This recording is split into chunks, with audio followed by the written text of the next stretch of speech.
Okay, so welcome to this webinar on oat fermentation.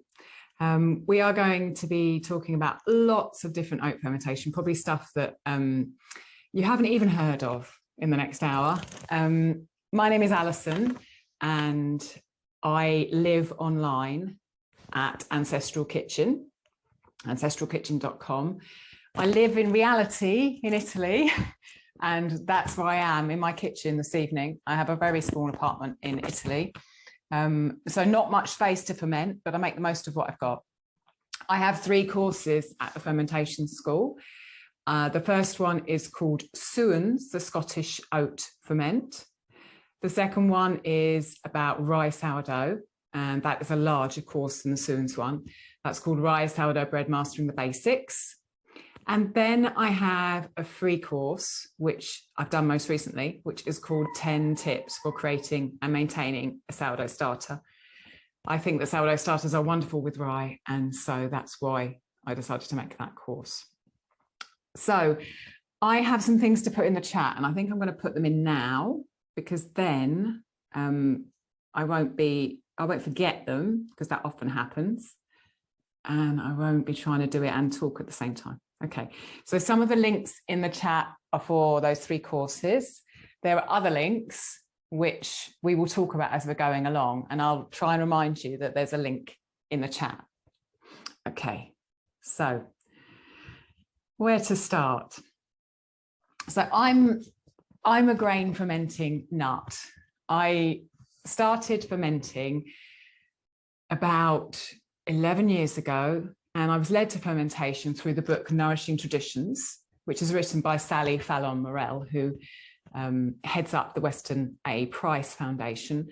And I started in there with sauerkraut and milk kefir. And that led me into ancestral food.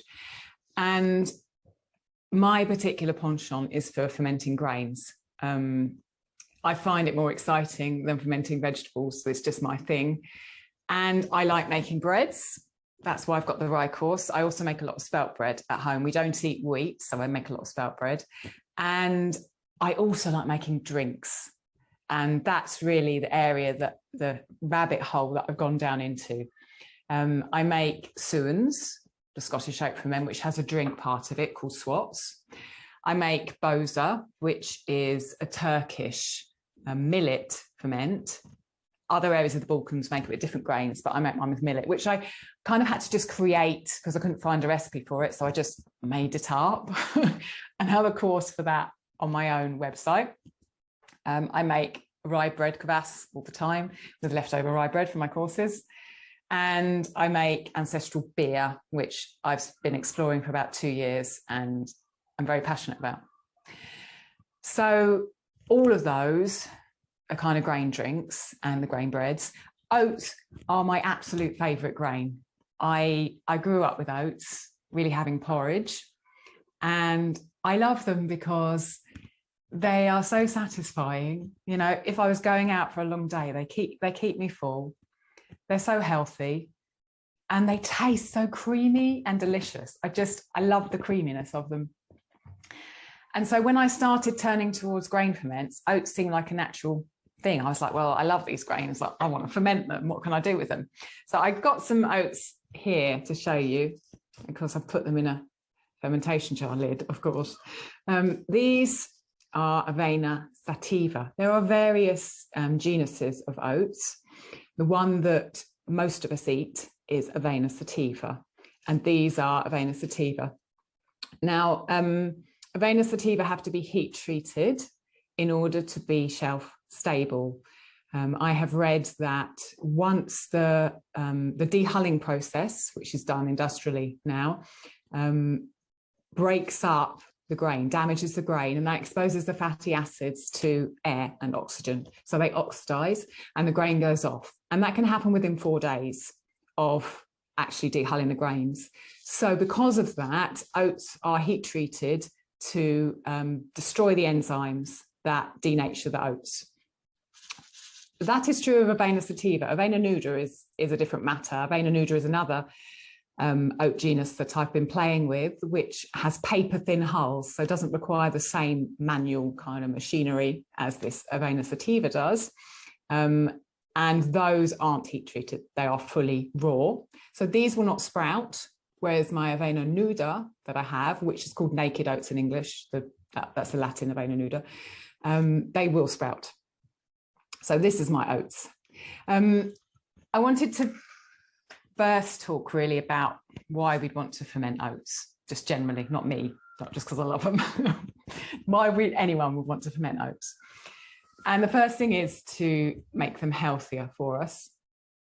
Most people know that oats are already an incredibly healthful grain for us, but they have something in them called phytic acid, which stops us absorbing minerals. It binds to the places where minerals are absorbed in our intestines.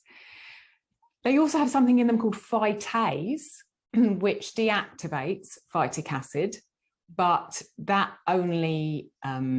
can only work if you put the grains in a certain environment. So in an acidic environment that's warm, basically fermenting them. Now, there is varied research on oats because oats are particularly low in phytase, the grain that neutralizes phytic acid. So it's not as useful perhaps to soak and ferment oats as it might be for some other grains that have higher levels of phytase. And in addition, the scientific kind of reports I've read on it say in order to activate that phytase, you need to have them, you need to sprout them, and you need to soak them, and they need to be at this high temperature for 5 days. Really, really complicated. I don't know whether, probably insufficient research has been done, I would say, but the stuff that I've read is kind of, it probably helps with the phytase, but perhaps not as much as another grain, you know, so like not as much as perhaps making sourdough spelt would. It does pre-digest them though. So if you are going to ferment your oats, you will be doing the same thing to them as happens in a sourdough bread. You will be allowing the yeast and bacteria in the fermentation to pre-digest those grains and make them easier on your stomach. Also, it softens them. Just that time of being fermented in a liquid, warm environment will soften them again, make them easier to digest.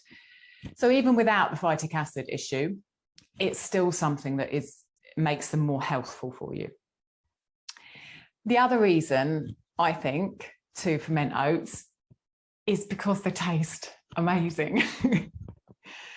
I mean, anyone who has played around with fermentation and got to like the taste of it will absolutely love fermented oats. Yeah, oats are beautiful by themselves. They're creamy, they're rich, they're satisfying. But when you ferment them, they kind of come alive. They have this kind of zingy, deep, rich flavor to them that they don't have when they're not fermented. And loads of people who have made the sourdough porridge that I have on my homepage, which I'm going to show you in a minute, I've basically said, I can't go back to normal porridge now I've had this sourdough porridge because it just tastes amazing. So I think that's just as important as them being healthier, the flavour. Okay, so I did want to show you regarding these grains. When I use my oats, I tend to buy them like this as a groat, as a grain, and then I mill them myself, because really getting the best raw materials is the best way to get the most nutrition and the most flavour out of your food. And so the less processed you can buy your food, the better. With Avena sativa, that's quite hard because they've already been put to stop the enzyme degrading. So they have been processed somewhat. But if you then put these through some kind of flaker or roller to make porridge oats as we know them, they will taste so much better than if you buy a packet of porridge oats from a store, because those porridge oats have been rolled industrially and they've been put into plastic and they've been left on a shelf, they've been put in a lorry, they've been left on a shelf somewhere else, and they're just not as fresh. So I have this machine, which I have to show you, I got out today to show you, which is how I roll these into rolled oats. It's a manual hand crank grain grinder. And because it's a roller, not two stones together like a normal kind of roll, like a stone ground mill. It's a roller mill. It can flake as well. It's hard to flake in a stone grinder because it just tends to turn into meal. Whereas on this one, I can put these grains in here. There are lots of videos of me doing this on my Instagram account. So if you want to watch how it works, go to ancestral_kitchen. I put one on last week, I think. I put them in here and then I can flake my own oats. And they did just taste so much better. So if you have access to one of these, this was relatively inexpensive compared to something like an electric grey mill for bread. I think this was about 90 euros, which is about $105, I think. And it just, your oats gain will go up if you get one of these. So this one's called a Marcato Marga. It's Italian, and it kind of does the Italian like style thing, doesn't it? It's quite snazzy. Okay, so let's start with talking about porridge, because it all starts with porridge, really. That's the simplest and the easiest way to ferment your oats. Sourdough porridge, as I term it, is very easy and very tasty. And I'm just going to show you how I do that in my own kitchen. So I've got some oats here that I rolled a couple of days ago, and they're actually quite large because I made suins with them. And the way you make suins is you sieve them after you've rolled them, and you get the crumb bits that come through the sieve to make the suins. And this is what was left. So they're quite large. So literally, I don't measure anything. Put enough in there for maybe 2 breakfasts. And then you've just got to find a live starter. So it really depends on what you've got around and what you like. Obviously, the starter influences the flavour somewhat. So I have rye sourdough starter here, just like discard that's left in my fridge. My starter, the only starter I maintain these days is a rye one, and my course of 10 tips will show you my tips for this. My rye sourdough bread walks you through the complete, like everything from how to make this, how to maintain it, what I use it for, everything else. This is just, I use it so often for so many things in my kitchen. So for this amount of oats, I've got this blob, the technical term. I just put that in to my oats. And as I said, what is important is that you do not have to use sourdough starter, right? So if you're gluten-free, you've got gluten-free oats, you can use a gluten-free sourdough starter if you want to, like a millet sourdough starter. If you don't make sourdough, this is a filter with unchlorinated water in, which is the best thing to use for fermentation because chlorine kills bacteria, which is why we use it in water. You could use any starter you've got. So what I'm doing now is just mixing this in, breaking up the sourdough starter a bit. I have used milk kefir, I have used yogurt, I have used ginger bug, which is really nice to put some of the actual ginger bug, the ginger from the ginger bug in it, and then make your porridge kind of gingery in the morning. I have used rye kvass, anything. You could even use sauerkraut juice, anything with live bacteria, apple cider vinegar. I'm sure I've forgotten tons of them, but kombucha, anything. Just put it in, put enough water in that the oats aren't going to go dry overnight because they will soak up quite a lot of the water. The more watery it is, the quicker your fermentation will go.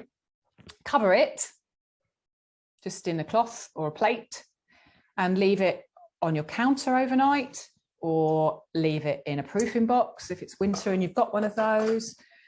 Leave it somewhere warm, and you just leave it for as long as you want it to ferment for. So if you only have a couple of hours, leave it for a couple of hours and it'll ferment a little bit. If you don't like your things very fermented, then you could just, leave it for half a day. You could do it the night before, and you want your porridge for breakfast the next day, leave it out overnight on the counter. I do that quite a lot. If you really like sour flavour, if you're an extreme fermenter, then you can leave it for 2 days. It goes in the fridge. So if you think, it's fermented enough, but actually I don't want porridge today because I'm running out the door, then you can just put it in the fridge. It will slow down and ferment just like any other fermentation. It will keep in the fridge like this for at least a week. And you can also use it as a start for more porridge. So you could use a bit of it, and then when it's getting low, you think, oh, okay, I want more porridge, you just pour more oats in and a bit more water, and then it could be a kind of everlasting, endless sourdough porridge. It's really easy to cook. You just literally tip that into a saucepan, add extra water, stir it, cook your porridge. You can keep your porridge afterwards. You don't have to eat it straight away. You can keep your porridge out if you want to. You can keep it in the fridge afterwards, heat it up again with water, or just eat it cold. You can, if you make it thick enough, you can slice it and fry it. Just endless possibilities and endless flavors you can add to this. When it's sour, it's nice to balance that flavor with, I like to balance it with linseed. My favorite way of serving this porridge is with linseed, olive oil, because I'm in Italy, and miso, which probably makes it even more sour, but it just is absolutely delicious. I love it. So you might think that this is kind of where it starts and ends with fermented porridge, but that's not the case. I often make fermented oat bakes with porridge fermented like this. And in the chat, I put a link to a recipe which is on my site for fermented oat bake. And so basically, I just add eggs to it. And then if you want to make it savoury, which the one in the post is savoury, you can add onions, you can add bacon, you can add cheese, you can add leeks, you can add vegetables, whatever you fancy. And with the oats, bake it in the oven. It's delicious. If you want to make it a sweet thing, you can add cinnamon, you can add nuts, you can add raisins, whatever you fancy. And it cooks up really, really nicely. And it's still got that kind of tang of the fermented oats. And yet you can slice it and just put it in your lunchbox and take it out for lunch. Delicious. You can also use this as in a porridge bread. That's probably the best way to explain it. So the standard way to make sourdough is just to ferment your dry flour with your sourdough starter and your water. But there is a technique called porridge breads or a schooled bread, which is where you have a portion of the bread, which is flour and water and your sourdough starter. And then you have a portion of the flour that you keep back and you cook on your stove to make a kind of like a polenta, I guess. And then you add that to your bread. There is a recipe for a spelt scald on my website because I make that quite regularly.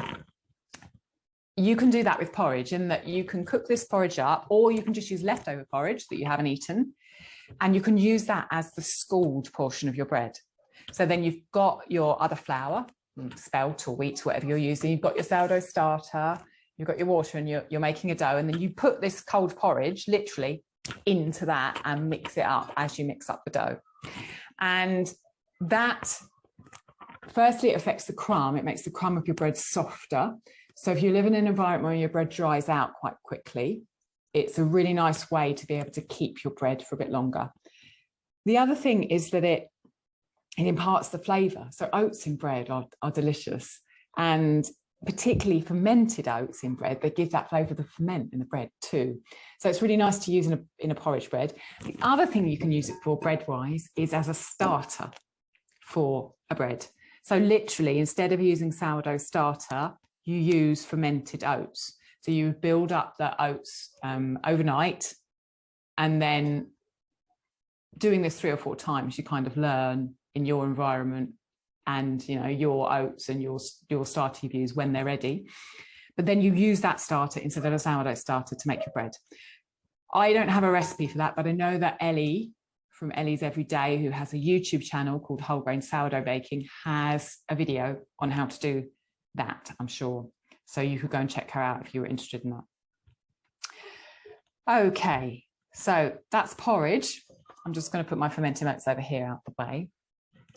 What I want to say next is, I'm just going to have a sip of water, that oats are so much more than porridge. Oatmeal, sorry, because I'm English, of course, so I say porridge because that's what we call it here. but I should be saying oatmeal, shouldn't I? Yeah, okay, so oats are so much more than oatmeal. See, in England, oatmeal is, you get your oats, you grind it in a flour grinder, and then you end up with a meal, and that's oatmeal. And then you make porridge with it.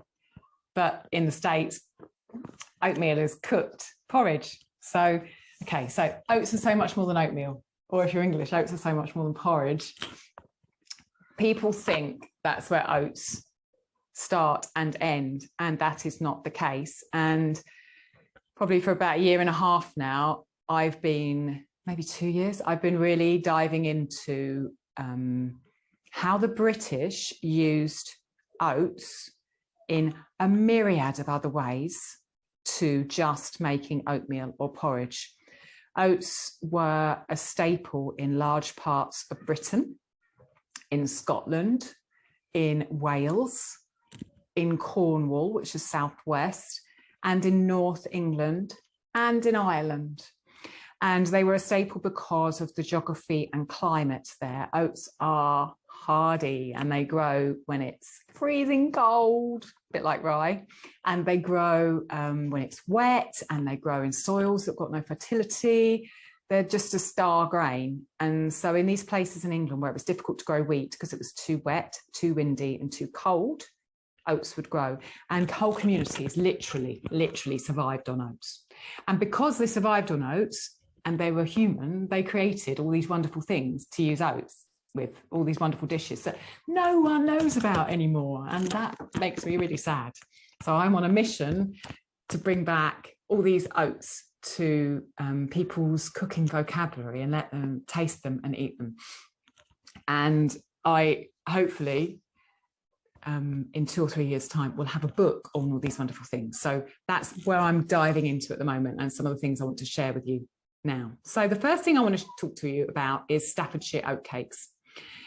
I don't have a Staffordshire oatcake to show you, but I might be able to screen share in a minute and show you a picture of one. So Staffordshire oatcakes. Staffordshire is a part of England, it's England, not Scotland or Wales, and it's like about halfway up.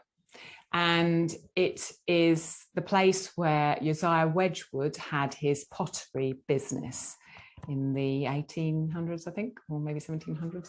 I need to check my dates on that. And lots and lots of people worked there in that pottery business. And women in Staffordshire had a long history of making these naturally fermented 100% oat pancakes. They're called oatcakes, but they're actually pancakes. They look like a pancake. And they were originally made in big wooden buckets, which of course the wood on the side of the bucket would have got inoculated with the starter that was done again and again and again for the batter. And women sold them from their windows, their kitchen windows, to workers who were going to and from the pottery factories in the 1700s. This pancake is still really popular in Staffordshire.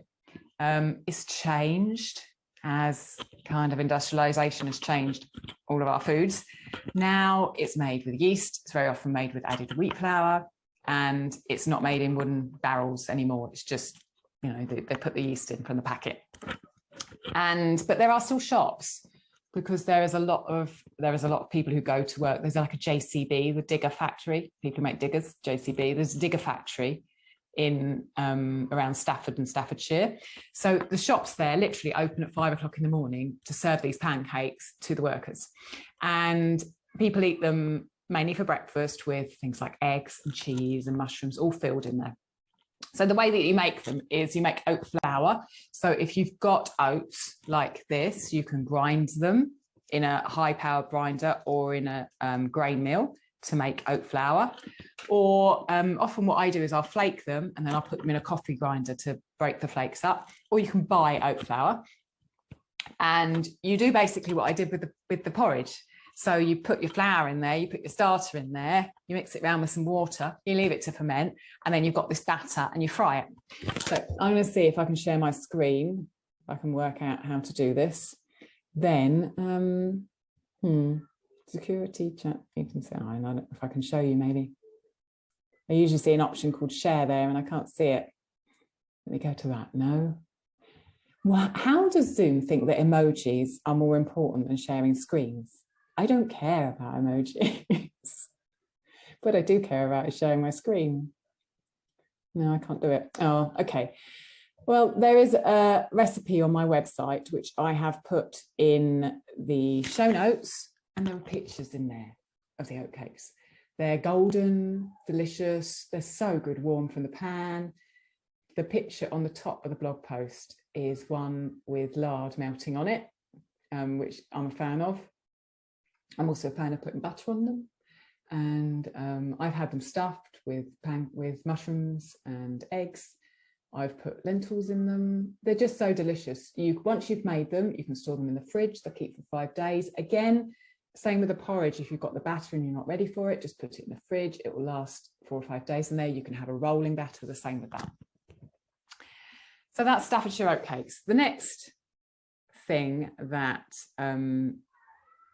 community used to make in Britain is oat cakes from Scotland. So previously we were talking about Staffordshire oatcakes, which were like a pancake.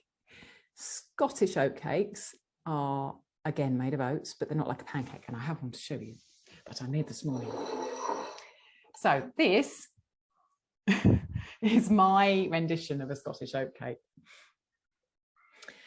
This is a fermented one. So I should take a step back and tell you, Scottish oatcakes weren't traditionally fermented.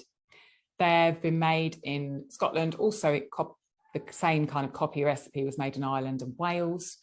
And they were oats and water, hot water, and very often melted fat, lard, that were coaxed into dough. Oats are much harder to make into a dough than any of the gluten grains. Their protein is not gluten, it's called avenin, and it's different to gluten, which is why if you have problems with gluten, as long as you can get oats from a place that doesn't use wheat in their mills, you can eat oats usually, because they don't contain gluten naturally. So making these oatcakes was quite a task. And I mean, when I started making them, I found it quite hard. I've made them loads of times now, so I'm fine with it.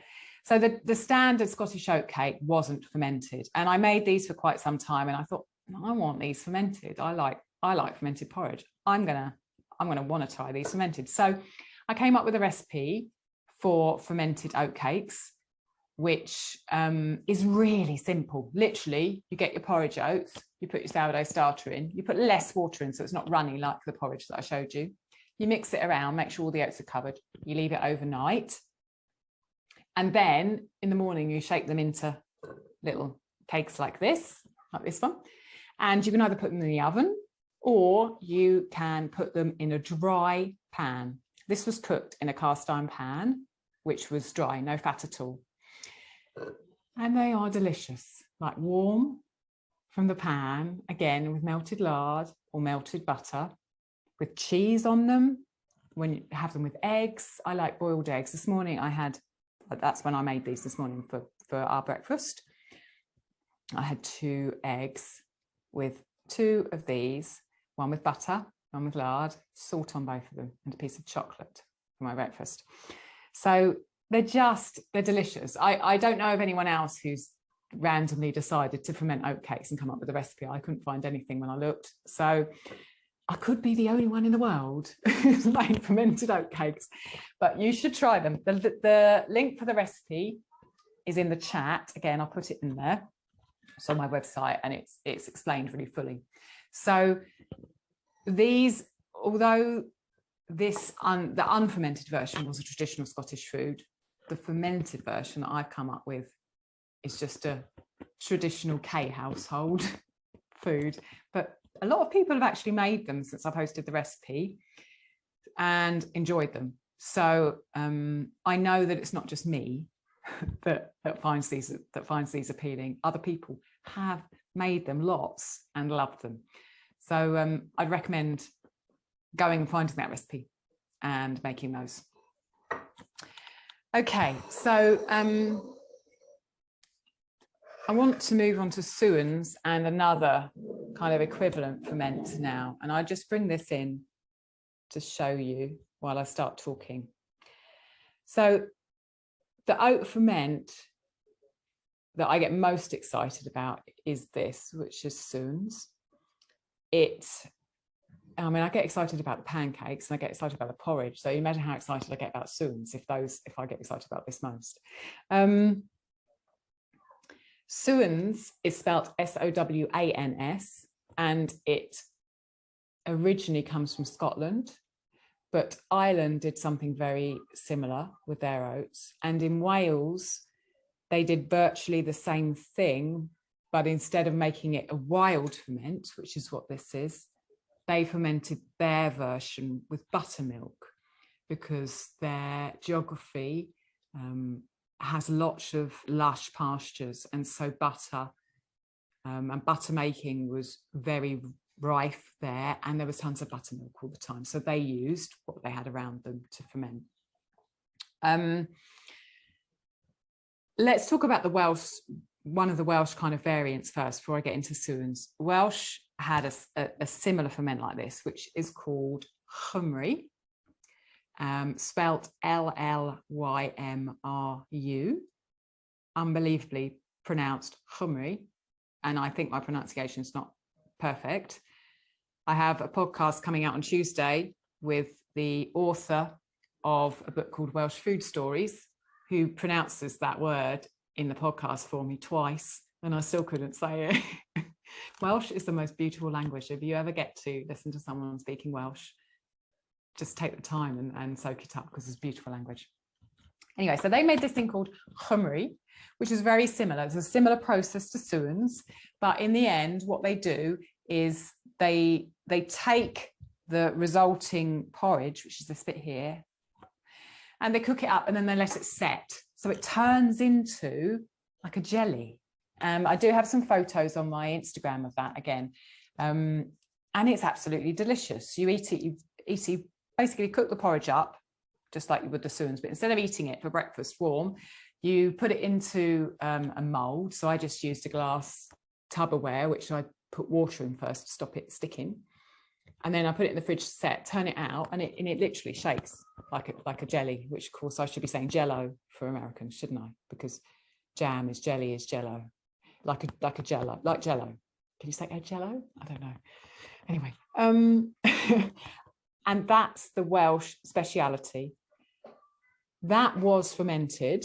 It kind of changed in history, and the English took it on and they added sugar to it and other things, and it became called flummery, and it wasn't fermented, which was a shame, because if something's not fermented when it could be, it always seems like a shame to me. So that's like a cousin of this one. This one that I'm making here is called suins, and it's an incredible ferment because it's historical and yet it's so modern. It's zero waste before, when people needed zero waste to be something to keep them alive, because that's all they had. Not, now it's zero waste and it all sounds really kind of like, oh, trendy. So the Scots grew oats, as I said, their geography, because it's up north, it's cold and wet, not all the time. I don't want to put you off going to Scotland because it's a beautiful place. But the Scots grew oats. They grew them close to home.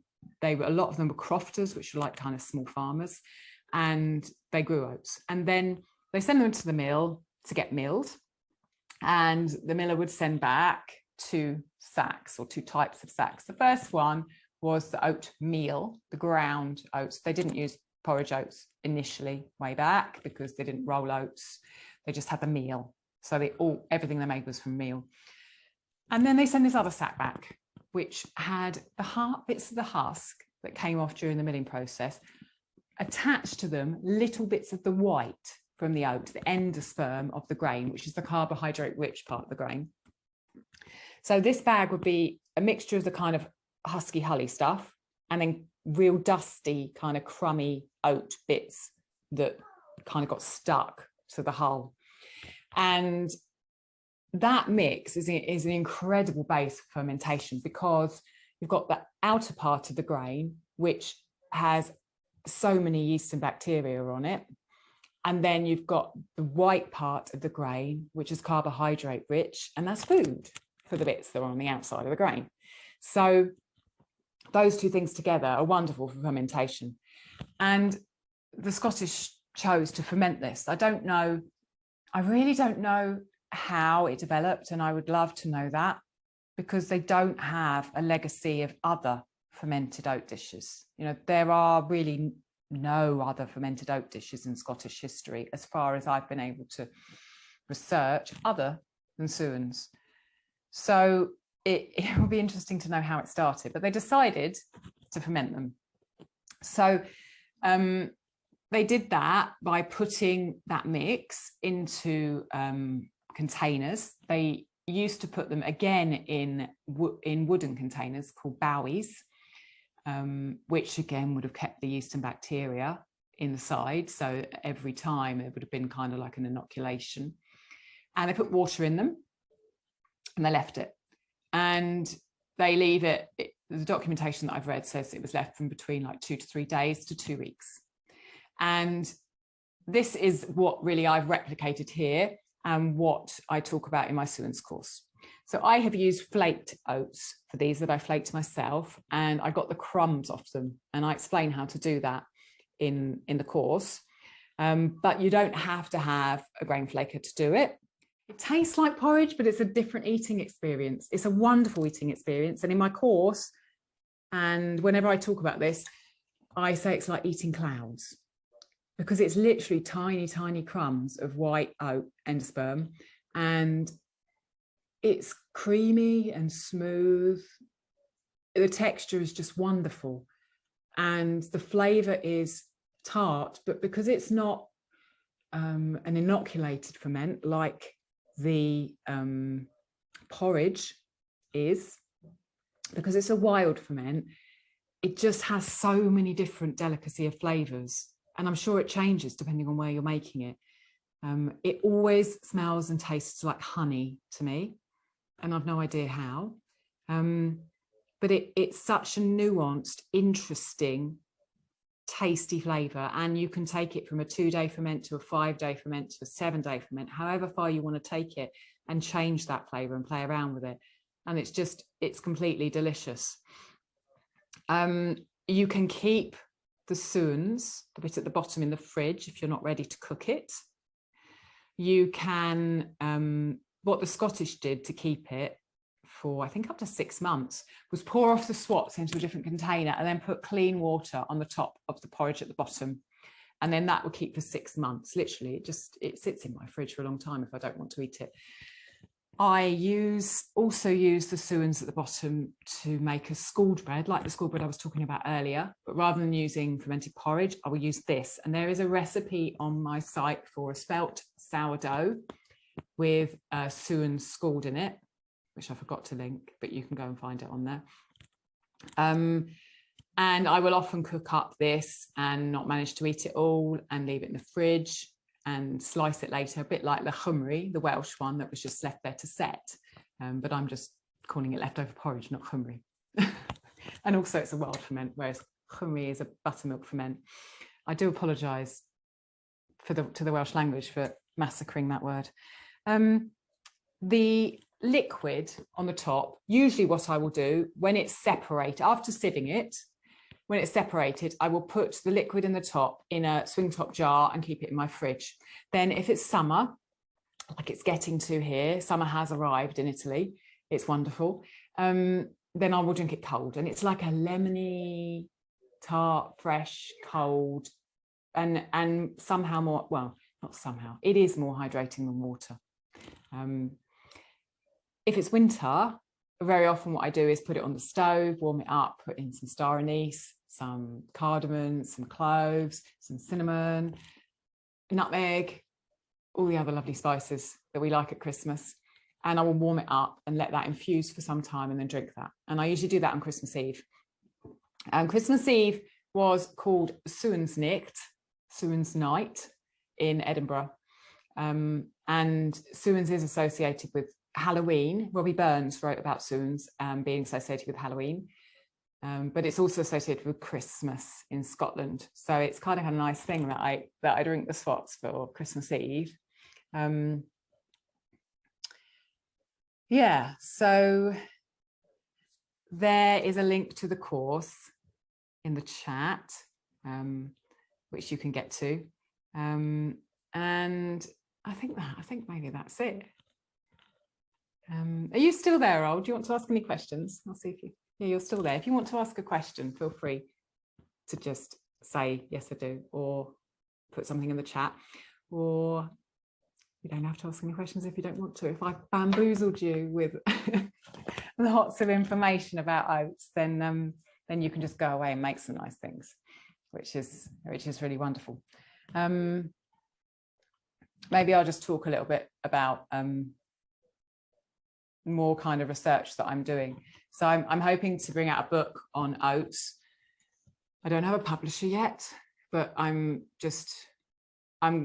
doing the research anyway, because I want to know and I want to learn, and I want the information to be available, and I'm sure that things will fall into place one way or another in the future.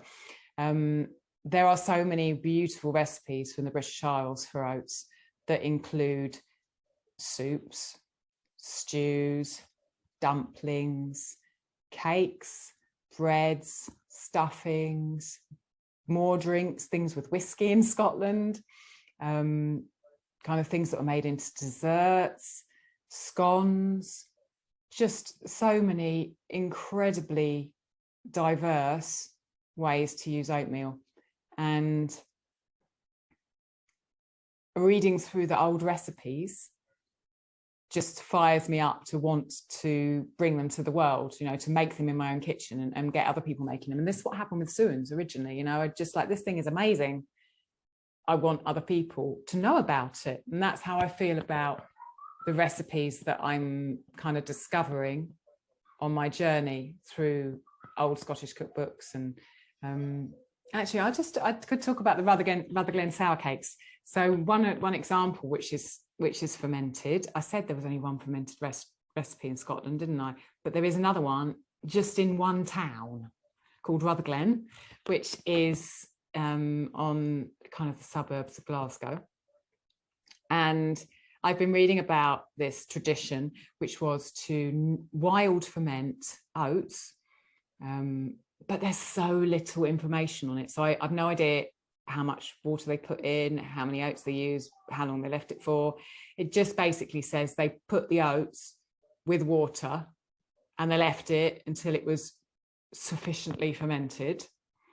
And then they had this kind of ceremony where ladies would come and they'd all have their own board and they'd sit on the floor with their boards on their laps. And there was a queen who headed the thing, who stood by the fire, and they'd get this previously fermented to the right amount, whatever that was, dough, and they'd pass it around, and each person would put it on their board and flatten it. I don't know whether they did it with hands or with a rolling pin, I don't know. And they'd pass it to the next one, they pass it to the next one. And then they'd end up with its extremely thin oatcakes. Like, I mean, you can see that my oatcake really isn't very thin, look, you know, it's like nearly 5 millimeters. Sometimes I make them thinner. And then when it was sufficiently thin, just like sufficiently fermented, I've no idea how sufficiently thin is. And so they would give it to the queen who was by the fire, and she would bake it. And then they would give it to guests as part of St. Luke's Day festival. So I've been trying to research this, and I made the Rutherglen sour cakes. I've done them twice now, or 3 times now, possibly. It's so hard to know because there's no directions how they were done, because to get them really, really thin, they can't be sticky, otherwise they'd stick to those ladies' boards they were using. So that's a work in progress, but that's an example of something that I'm kind of investigating and loving going into, because there's this tradition which sadly no one does anymore. I'm going to contact, I think, someone in Rutherglen and see if anyone is still alive who knows how to do that, because it would just be awesome to talk to someone who knows how to do it. So yeah, that's an example of another recipe, and there are loads of recipes from Wales, from Ireland, from Scotland, and also from Cornwall. Cornwall had its own particular oat grain called pilas, which is, there's a researcher working at the University of Kent at the moment who is called Harriet Green, who is trying to bring back this pilas grain, which is an avena nuda grain. So it doesn't have a hard hull, it just has a papery one. And there's an old recipe in there for a kind of a thickened milk, which is very exciting as well. Okay, so I hope that let's round up. I hope that I've been able to impart that oats are not just about making oatmeal in the morning. They can be in your kitchen about so much more. And I hope also that I've been able to share that it's very easy to ferment them. From that fermented porridge, which you can just put in a bowl before you go to bed, it takes like 3 minutes. You can have a beautiful fermented breakfast that you really haven't had to do much for, just using sourdough discard. And then you can use that in breads. You can put that in the fridge and eat it later. You can make an oat bake from it. And you can make oatcakes and eat oats really, really warm with that fermented tang in them. You know, they just like the porridge, they've got a tang to them that is like a kind of a piquant cheese, like they've got cheese in them almost, cheesy oat bread. And with the suins as well, my course, there's something which is actually, you know, beautifully historic and particular to Scotland, and gives you not only a porridge which is different to normal porridges, but also that wonderful drink. The drink, of course, if you're drinking it cold, has all those probiotics in it. The other foods, the fermented oatcakes and the fermented porridge and the suins at the bottom, which you would cook, of course, we don't have those live probiotics in there, but we have all the good things that scientists are now showing us are there from postbiotics and paraprobiotics, which, although the product is cooked, there's still good things going into our intestines, you know, from that process. So the foods are, you know, not only the deliciousness of oats, but also the wonderful, wonderful benefits of fermentation, whether you're drinking the swats or whether you're eating the suins or my fermented oat cakes or making fermented porridge. There's a video for the sourdough fermented porridge on my homepage, which is ancestralkitchen.com. I will put the links for the 3 courses that I have at the Fermentation School are ready for you to click on if you want to go and have a nose around. Each of them has got a free video at the beginning, so you can watch the free video and see what you think. And the recipes that I've talked about, the fermented oat bake, the Staffordshire pancakes, and the fermented Scottish oatcakes, which I just made up, are in the chat too. So you can go and look at those recipes and make them at your leisure in your kitchen. And do let me know if you make them, because I love anyone who's doing wonderful things with oats in their kitchen, and I want to see it and I want to hear it. There are lots of wonderful people who've done the Suins course, and I think there are 3 pages of reviews on that course of just people who have loved it and have been ever so generous enough to leave me a review to say, we liked your course, Alison, which is kind of what you want as a creator, because you don't know how it's going to land. That was the first course that I did.